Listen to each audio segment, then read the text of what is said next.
এরপর আমরা চলে গেছিলাম নেপালের বর্ডারের কাছে। ওখানে তো এত ঠান্ডা লাগছিল আর এত কুয়াশা যে চারিপাশে কিচ্ছু দেখা যাচ্ছিল না। আমি তো এমনি শীত কাতুরে, তাই জন্য আমি অলরেডি দুটো জামা, দুটো সোয়েটার, দুটো প্যান্ট আর দুটো মাফলার পরেই গেছিলাম। তাও আমার এত ঠান্ডা লাগছিল যে কিছু Right, বলার নেই।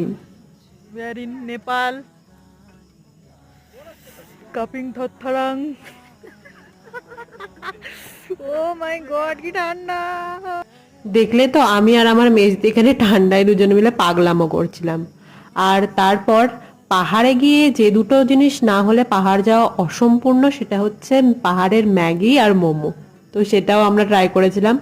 তারপর আমরা সেখান থেকে চলে গেছিলাম চা বাগানে। চা বাগানে গিয়ে তো আমরা অনেক রিলস বানিয়েছি।